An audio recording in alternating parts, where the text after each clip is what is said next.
US President-elect Donald Trump has announced plans to end daylight saving time, calling it inconvenient, saying it's very costly for Americans. But what exactly is daylight savings and why is this practice followed? Let's break that down for you. So daylight savings essentially refers to the practice of resetting clocks in accordance with changing seasons to better utilize natural daylight.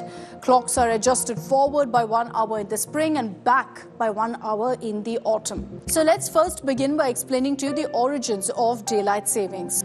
Now, this concept, initially proposed by Benjamin Franklin in 1784, was first implemented during World War I in Germany as a wartime measure to conserve energy. Initially unpopular, it was repealed after the war, but then again revived during World War II. So where is daylight saving time practiced? Well, most of North America and Europe. So that means the United States, Canada, Cuba, they all follow the custom.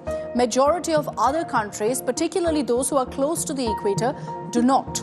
Now, America first started following the practice in 1918, but then made it permanent in 1966. They actually have an act called the Uniform Time Act. Those states were allowed to go ahead and opt out.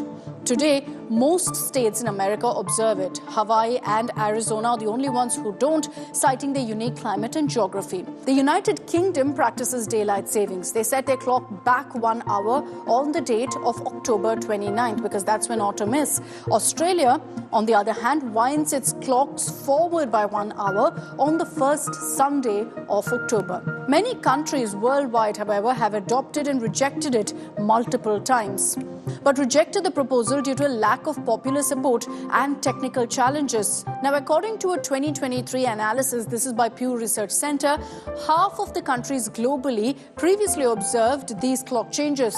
Now, only about 1/3 maintain the custom. Over the last 10 years, Azerbaijan, Iran, Jordan, Namibia, Russia, Samoa, Syria, Turkey, Uruguay, and most of Mexico have all ended the practice. So essentially, why was this done? Introduced to conserve fuel, research shows that energy is limited and mixed. One older US report shows a potential decrease in energy use of 0.5%, while another report shows an increase of 4% usage. So then why are countries now abolishing the practice? More and more experts are citing safety, health, and climate issues as reasons as to why daylight saving shifts should be abolished. Time shifts, such as those related to daylight saving, disrupt circadian rhythms, also known essentially as your sleep-wake cycles. Disruption has been shown to increase disease severity because obviously your health suffers if your sleep cycle suffers. One of the serious health concerns related to time shifts are heart attacks. In 2018, researchers in Italy found an increase from 4% to 29% in heart attacks after clocks sprang forwards. Incidence of strokes may also increase after a clock shift. For a 2016 study that was published in the journal called Sleep Medicine, researchers in Finland investigated if there was a connect, and they found that hospitalizations for stroke actually increased by 8% in the 2 days following a daylight savings shift. And that's why there have also not just been health concerns, but also safety concerns. Daylight savings have also been linked to increases in deadly traffic accidents, workplace injuries, medical errors, and overall mortality.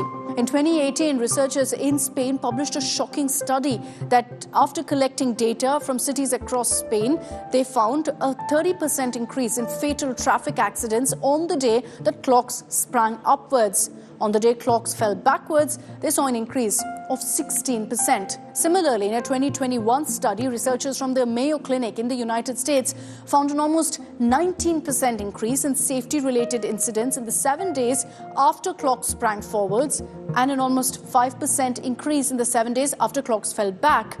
Now, the authors of these studies attribute the increase to an average of nearly 40 minutes less sleep for workers. Now, the other aspect of it is whether daylight savings is costly.